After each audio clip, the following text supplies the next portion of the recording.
Sempre quando nós tratamos de predestinação, além da gente não compreender muito bem o tema, né, nós tentamos induzir algumas coisas que não nos diz respeito, não nos cabe colocar, inserir nesse assunto. São pressupostos muitas vezes humanos, meramente humanos. E nós não devemos correr esse erro. Temos que tomar cuidado de não incorrer nesse perigo. Nós não podemos palpitar como Deus deve ou não salvar e como funciona a salvação, porque a salvação, afinal de contas, é um grande enigma. Mesmo quando nós achamos que sabemos, talvez nós não sabemos exatamente como acontece. Então, nós não devemos tomar como talvez a presunção que nós possamos palpitar e aconselhar a Deus, tentar dar nossos pitacos de como Deus deve salvar alguém. Por isso, o tema de hoje será: quem seria o seu conselheiro? Quem poderia aconselhar a Deus de como e quem Ele deve salvar? De como funciona, ou Deus, faça isso ou faça aquilo. A nossa tentação é essa: dizer a Deus, salve esse, deixe este daqui, salve aquele ali, não, esse aqui Deus, deixa para lá. Mas quando a gente percebe as Escrituras e como Deus trabalha através dela, nós percebemos que Deus sempre teve um plano de salvar não somente os judeus, mas salvar através dos judeus todo o restante da humanidade. E é justamente sobre isso que o apóstolo Paulo vai tratar agora também. Como Paulo era um judeu, a tentação que talvez ele tinha era que ele puxasse sardinha, né? Puxasse o saco do seu próprio povo. Mas ele entendeu, pelo menos em partes, que o que Deus estava realizando ia muito além do povo judeu. Ele estava realizando algo maravilhoso no mundo todo. Salvar pessoas de todos os povos, de todas as línguas, de todas as raças.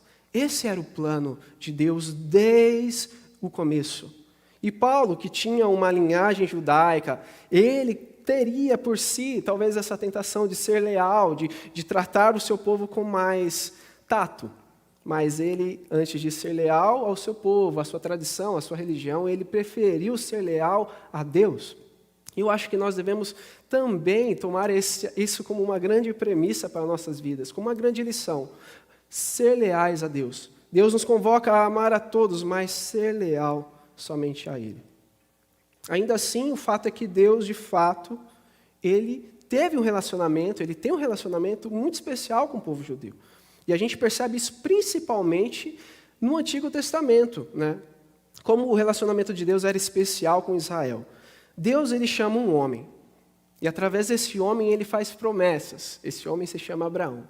E ele faz promessas de que ele haveria de cumprir, através de Abraão, por meio de Abraão, grandes feitos. Ele faria de Abraão uma grande nação. E assim ele sustentou essa promessa, passou essa promessa para os filhos de Abraão, para os netos. E assim foi, até chegar a uma nação que surgiu a partir daquele homem.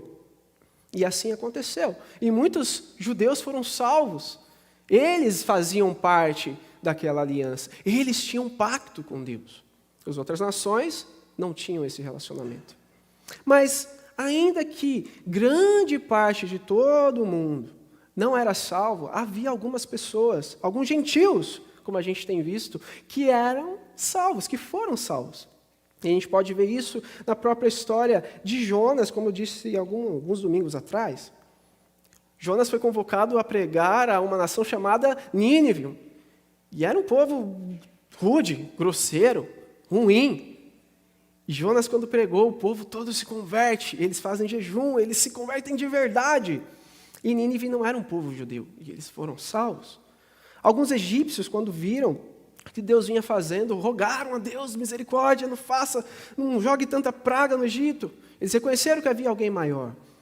Lembra de Naamã? Naamã também era um gentio e buscou a sua cura em Deus, o Deus verdadeiro. E agora duas mulheres assim surpreendentes. Raabe, que era uma prostituta em Jericó. Ela é a única mulher, talvez única não, mas uma das únicas mulheres que está descrita entre os heróis da fé pelo seu feito. Lá está em Hebreus capítulo 11, 31. Ela é uma ancestral de Jesus até onde se sabe. Ela é mãe de Boaz. Boaz, que por sinal se casou com uma mulher chamada Ruth, moabita. Que interessante, Moabita, para quem não sabe, veio de Moabe. Moabe era filho de Ló. Ló teve esse filho junto com a sua filha. Ou seja, ela é descendente de um incesto. E ela também está na linhagem de Jesus. Uau, isso está lá em Mateus capítulo 1, versículo 5, para quem tem curiosidade.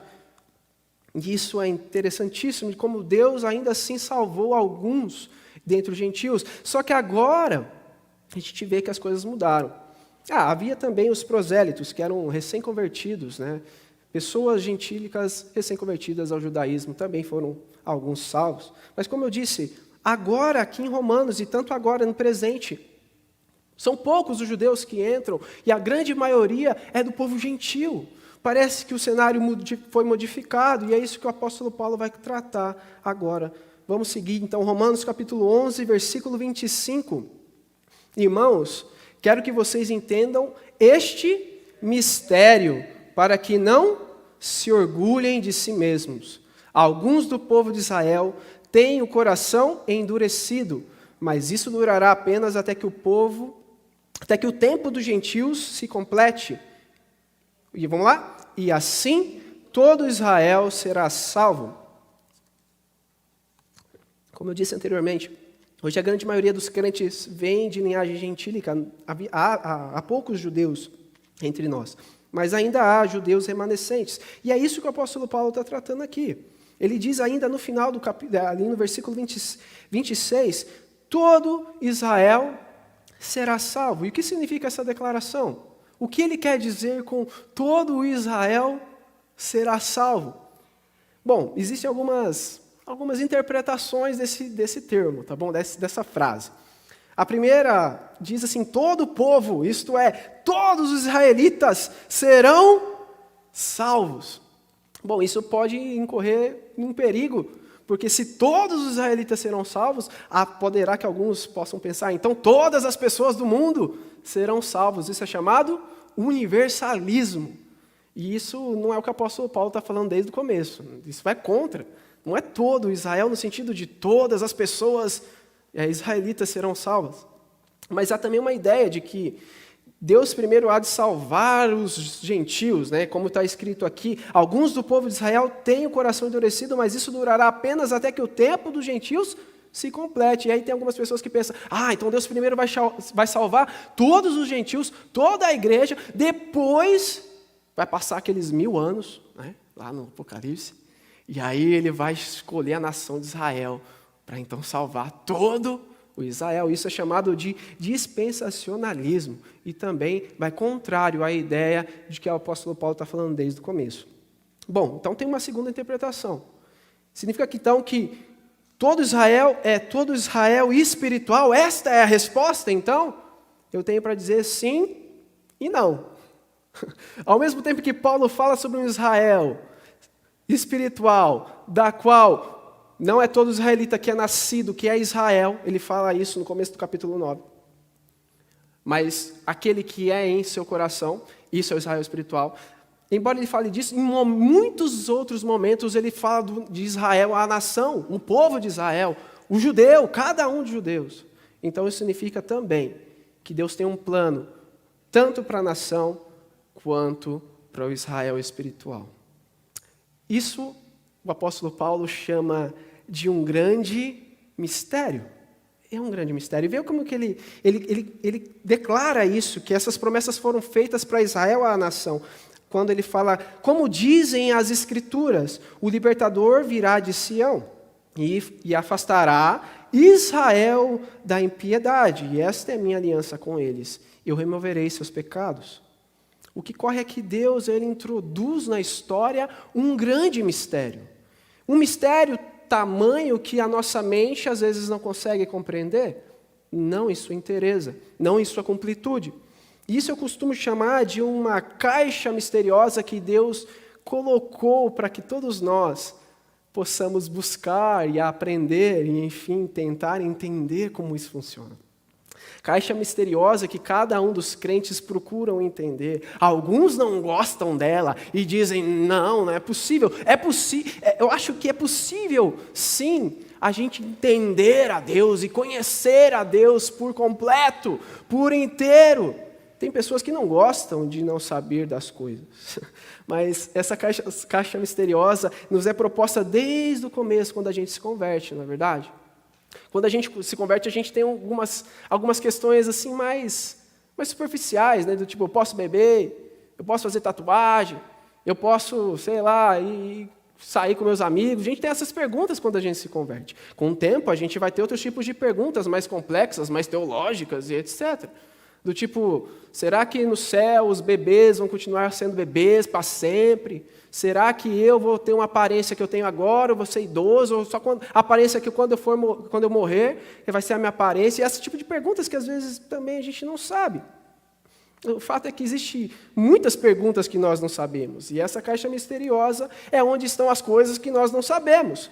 O que não é conhecido por nós é conhecido por Deus, e é simples, a gente tem que aceitar isso. E, enfim, a gente tem várias questões nesse termo. Eu tenho uma pergunta para vocês. Eu vou esperar o irmãozinho da moto passar. A pergunta é o seguinte: quantos aqui já são cristãos há 10 anos, mais ou menos? Levanta a sua mão, mostra que você está bem de saúde. Isso aí, 10 anos, nossa, tem bastante gente. 20 anos, vamos lá, quem tinha mais de 10 agora levanta aí, 20. O Leandro está com vergonha de levantar, apontar a idade. 30 anos! Olha só, o Edinho também já condenou a idade também. Agora eu quero ver 40 anos, pessoal. Eita, ninguém? 40 anos de cristão, de vida com Deus. Eu ia para 50, mas pelo jeito eles não puderam vir. Gente, mesmo nós que já estamos aí já há 30 anos, a grande maioria levantou aí nos 20, nos 10 anos, alguns nos 30, a gente sempre está buscando tirar coisas dessa caixa misteriosa. Nós procuramos aprender mais para poder saber mais a respeito de Deus e tiramos essas coisas. E é interessante isso, porque com o passar do tempo, aquelas coisas que nós tiramos daquela caixa misteriosa, nós recolocamos de volta, não é verdade? E parece que a gente fala, poxa, parece que eu não sei de nada, parece que eu tenho que voltar ao começo de tudo. Eu vou dar alguns exemplos. Batismo, será que deve ser batizado por aspersão, por imersão? Será que um pouco de água com muita água? Não sei. A própria Bíblia não permite ou não dá a interpretação exata disso. O termo grego pode ser com ou na água, tanto faz, pode ser com pouca água, com ou dentro da água, não sabemos. Ah, meu Deus, e o tal do arrebatamento? Será que tem? Será que não tem? Será que aquela história lá do dispensacionalismo é verdade? E aí a igreja vai embora? Não sabemos exatamente. Soberania de Deus, responsabilidade humana, como as duas coisas acontecem. A gente vem falando isso alguns domingos, mas ainda é algo inconcebível. Como a gente pode saber exatamente que Deus é soberano, mesmo quando eu piso na bola, mesmo quando as pessoas fazem maldade aí fora, e ainda assim, as pessoas que fazem tudo isso, nós somos responsáveis por aquilo que fazemos? Como assim? Pois é um grande mistério. Nós ficamos sem entender nada.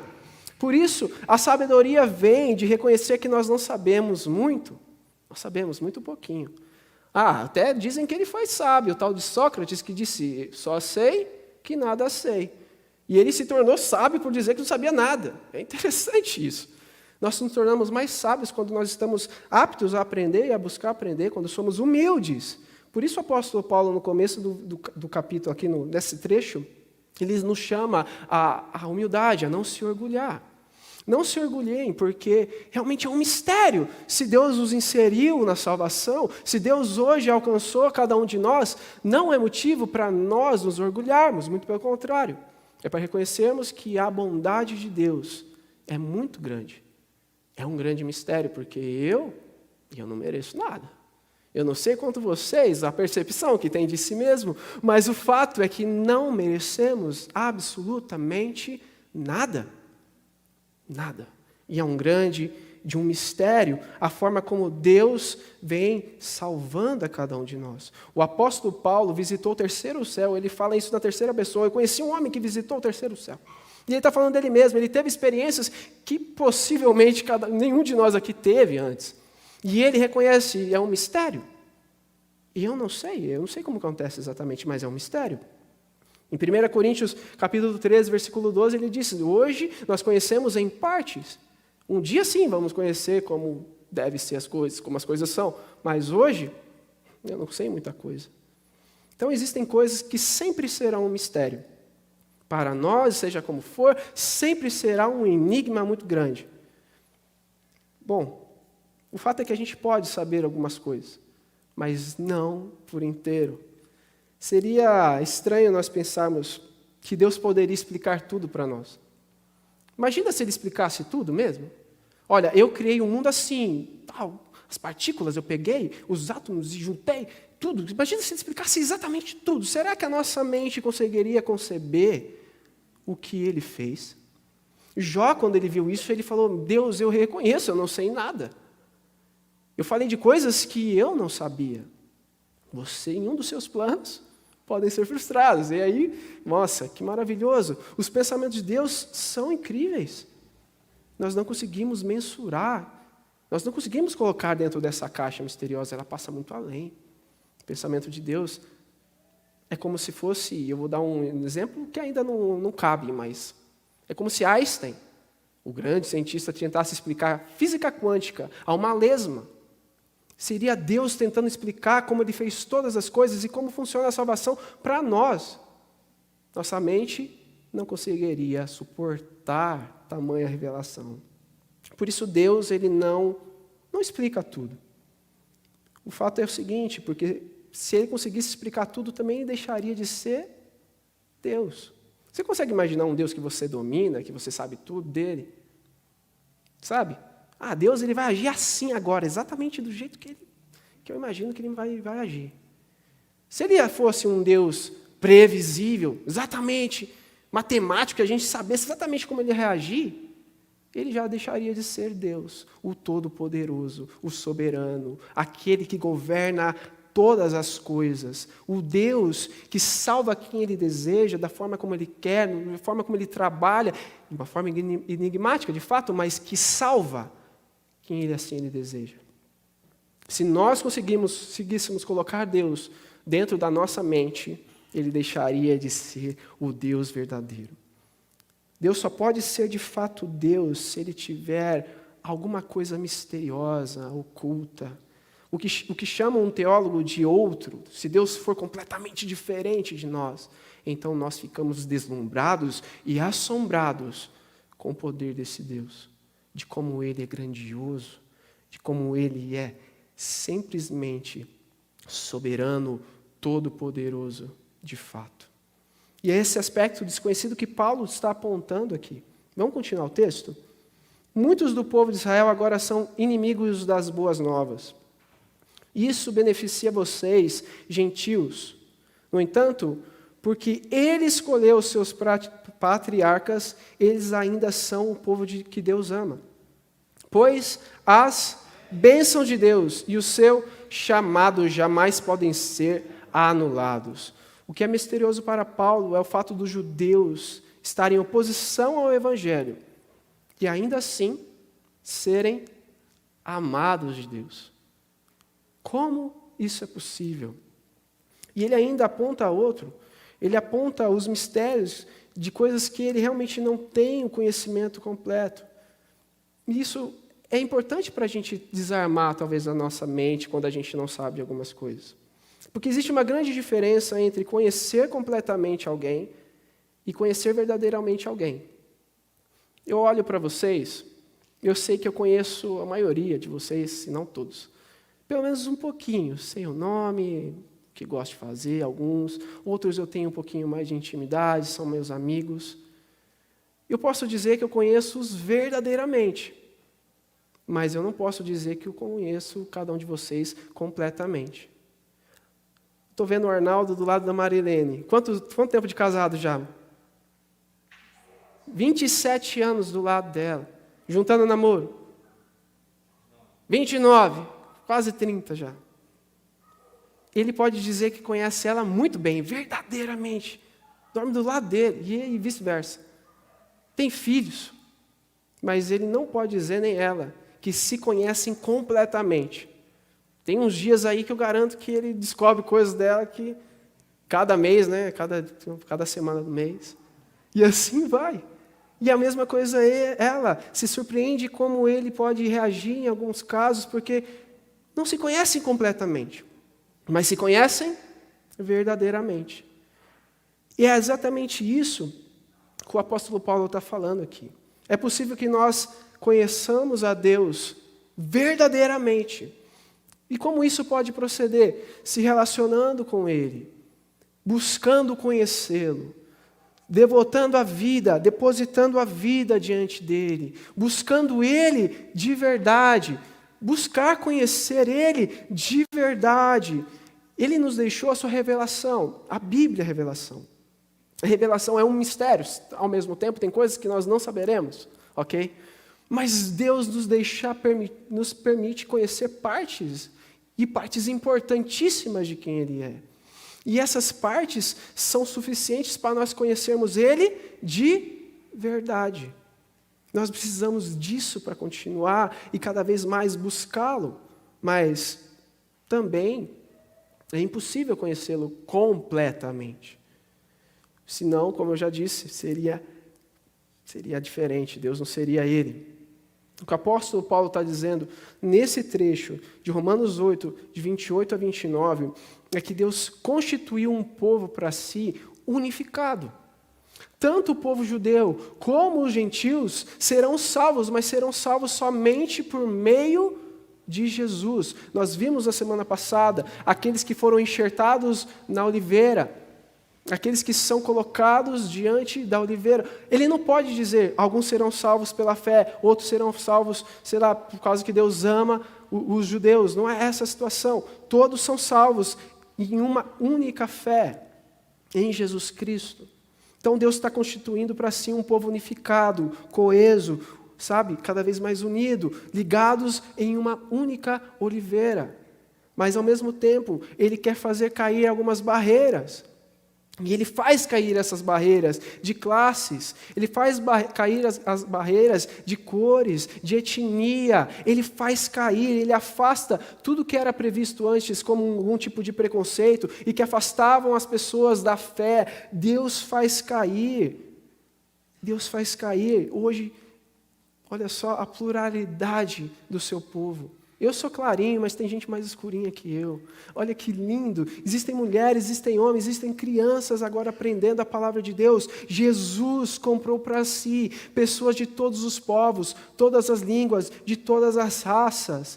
E Ele agora, que parece tão distante do povo judeu, o apóstolo Paulo está falando que não, que Ele ainda os ama, pois as bênçãos de Deus e o seu chamado jamais podem ser anulados.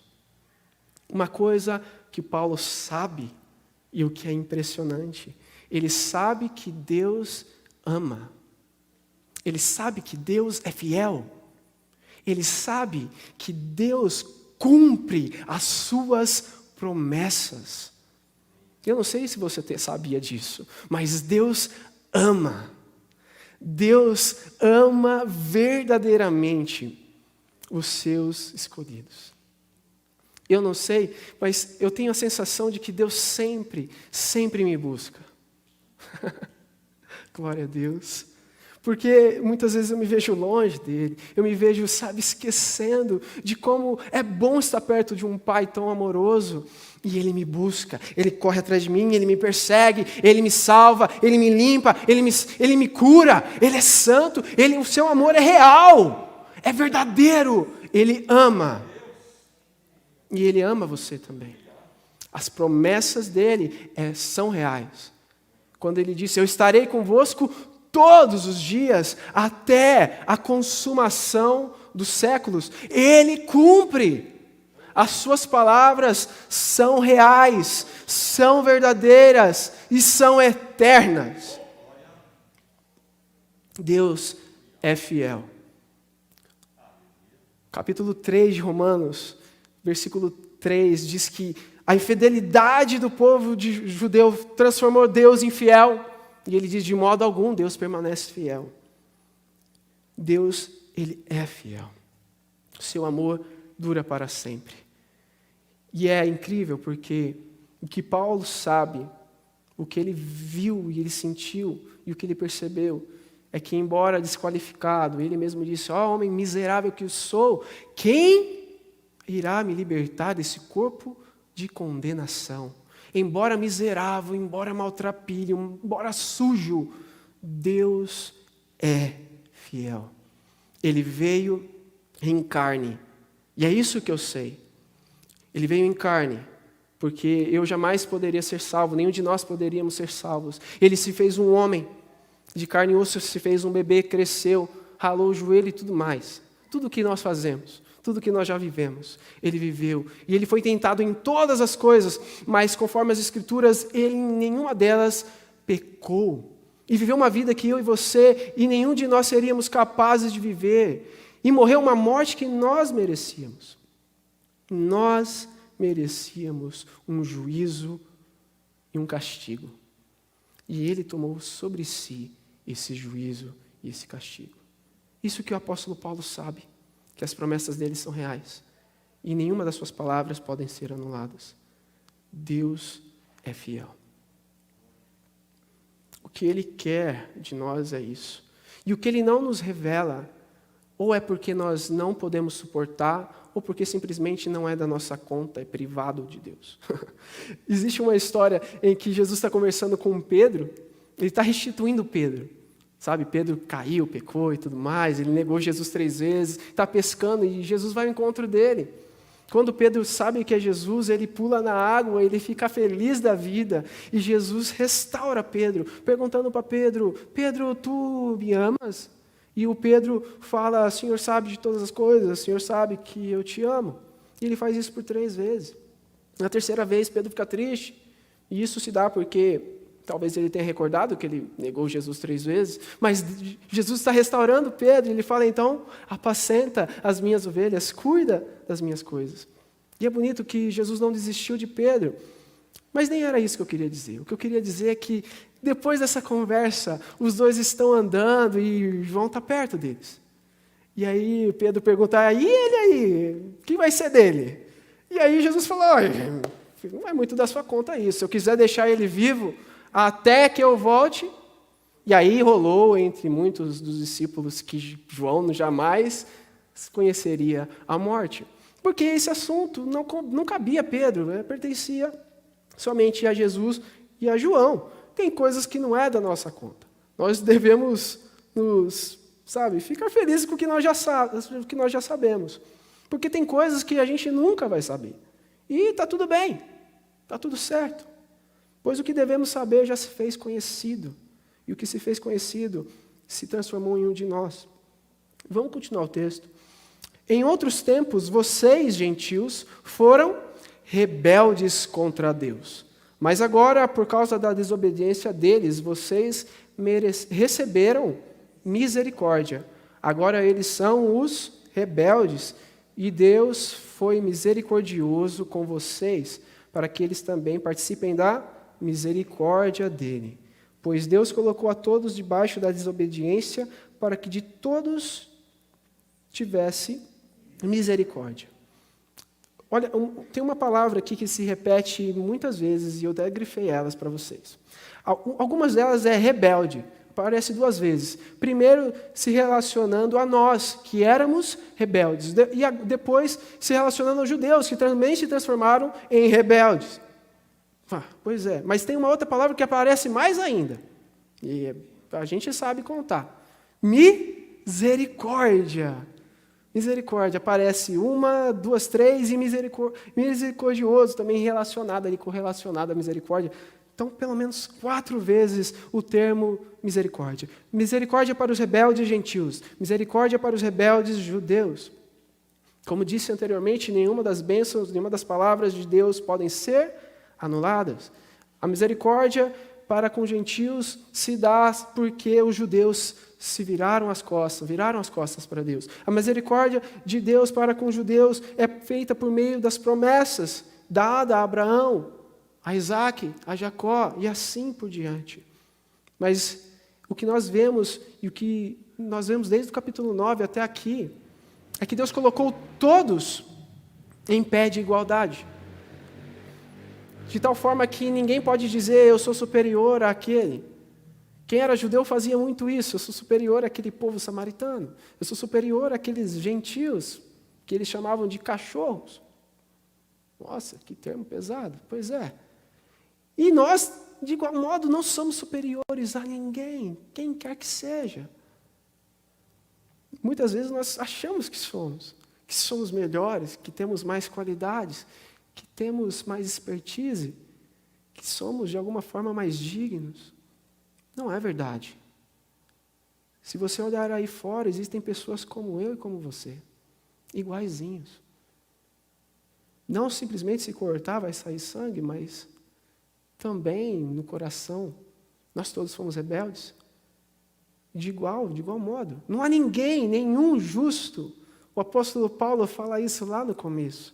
Já para deixar bem avisado de que não há nenhuma diferença. Todos estão debaixo da desobediência. Todos estão agora perdidos. É isso que o apóstolo Paulo reafirma, coloca aqui no final. Pois Deus colocou a todos debaixo da desobediência para mostrar para com todos misericórdia. Eu não sei como você chegou até agora, depois de ouvir tantas mensagens, como seu coração recebeu elas. Mas a verdade é que Deus é o Salvador. Deus é quem salva, o agente, o dono e o executor da salvação. Nós não sabemos exatamente como funciona. É um enigma, é um mistério. Está lá na caixa do mistério e deixa lá. Mas o fato é que Ele realiza, Ele faz, Ele persegue e Ele salva. Deus é misericordioso. Ele nos tem dado misericórdia, tem mostrado misericórdia. E não importa o que venha acontecer com você, o que você venha fazer, Ele é misericordioso. Não importa o que aconteça, as misericórdias do Senhor se renovam a cada manhã. São as misericórdias do Senhor a causa de não sermos consumidos, porque as suas misericórdias não têm fim, porquanto melhor é a própria vida do que a própria vida é o teu amor leal e misericordioso. Deus mostra misericórdia. As suas palavras são irrevogáveis. Deus não volta atrás. Se Ele disse, eu te amo, eu te salvo, eu te adoto, eu te escolho, você é filho dele e filha dele. Ninguém, nada em você mesmo pode apagar isso. As misericórdias dele se renovarão no dia seguinte sobre sua vida. E Ele, como um pai bondoso e paciente, como está descrito um pouco antes, estará de braços estendidos para te receber, porque as misericórdias do Senhor estão presentes. Ele foi misericordioso e Ele continua sendo misericordioso, porque isso faz parte de quem Ele é. Ele não se arrepende porque Ele jamais erra. Ele não tem esse defeito. Ele é perfeito, Deus é fiel, como eu disse. Ele é leal às suas palavras, Ele é leal ao que Ele promete, Ele é leal, afinal de contas, a si próprio. Pois, se Ele fosse leal somente dependendo do que nós fizéssemos, eu acho que não daria muito certo. Ele tem que ser leal ao seu amor, que é tão eterno, tão bondoso e sempre incondicional. Porque se tiver alguma condição, se você fizer isso, então eu te pagarei em troca o meu grande amor. Não. O amor de Deus, ele não pode ser comprado nem adquirido através de algum grande feito. Pois todos estão debaixo da desobediência. O amor de Deus é dado gratuitamente para todos quanto querem receber essa misericórdia. Este é mais um grande mistério. Eu queria a ajuda de vocês. Por que Jesus teve que morrer? Vamos lá, é sério. Por que Jesus precisou morrer? Para o quê? Pagar o meu pecado. O que mais? Quem se voluntaria aí? Por que Jesus precisou morrer? Faço outra pergunta. Deus simplesmente não poderia perdoar? Para que toda essa história de vir, encarnar, morrer, sofrer? Deus simplesmente, com um estalar de dedos, não poderia consertar todos os erros que fizemos? Poderia ou não poderia, gente? Ele não poderia, não porque lhe falta poder, ok? Não porque lhe falta, sei lá, alguma coisa. Ele poderia fazer qualquer coisa, mas ele não poderia ir contra si mesmo. Como eu disse, nenhuma das suas palavras podem ser irrevogáveis, canceladas. Deus não pode ir contra si mesmo. E ele disse que o salário do pecado é a morte, e como todo bom trabalhador que somos, pecadores, merecemos o nosso salário, o salário que nós merecemos é a... E Deus precisa condenar o pecado em alguém, em cada pecador, em cada um de nós. Na verdade, Deus não pode consertar todas as coisas sem, de fato, castigar o pecado. É por isso que Jesus teve que morrer.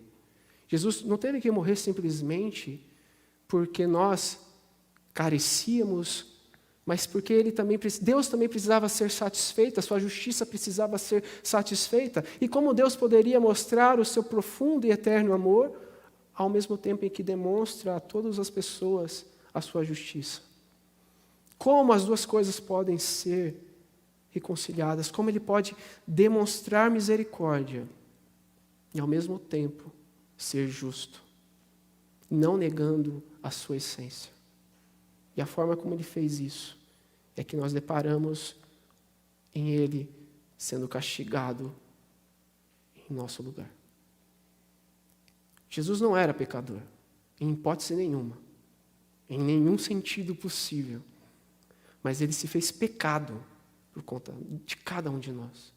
Ele morreu no madeiro, que segundo as Escrituras o tornava pecador, pecado, maldito. E Ele se fez dessa forma, e isto é um mistério a nós revelado. Deus amou a cada um de nós de tal forma que Ele mesmo pagou a dívida. A misericórdia do Senhor é ou não é uma coisa extraordinária?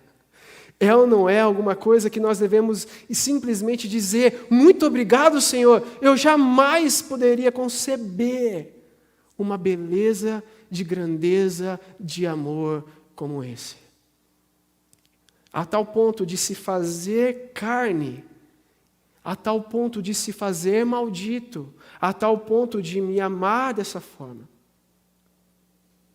É quando nós deparamos com esse mistério e com essa misericórdia, que como resposta nós declaramos junto com o apóstolo Paulo essas seguintes palavras aqui. Como são grandes as riquezas, a sabedoria e o conhecimento de Deus. É impossível entendermos as suas decisões e seus caminhos, pois quem conhece os pensamentos do Senhor? Quem sabe o suficiente para aconselhá-lo? Quem lhe deu primeiro alguma coisa para que ele precise depois retribuir? Pois todas as coisas vêm dele, existem por meio dele e são para ele. Agora todos nós juntos, a ele seja toda a glória para sempre. Amém. Mais uma vez, a ele seja toda a glória para sempre. Amém. Amém. A nossa resposta a tamanha demonstração de amor, a nossa resposta a tanta coisa que não entendemos, deve ser sempre a adoração. Essa parte em que o apóstolo Paulo fala essas palavras é dita como um hino. Olha que interessante. Ele faz então da teologia, de tudo que ele aprendeu, de todas as coisas complexas que ele entendeu e não entendeu, e faz disso um hino em adoração, em realmente reconhecimento que Deus é muito superior a qualquer mentalidade humana, de que Deus e a sua graça e a sua misericórdia realmente são coisas inconcebíveis, de que Deus é grandioso e é por isso que Ele é Deus, e é por isso que nós, em total entrega, nos debruçamos nele e nos lançamos nele como a única forma de sermos salvos e de termos a nossa vida totalmente depositadas nesse Deus. Glória a Deus. Reconhecendo que a Ele seja todas as coisas, toda a glória, todo o louvor.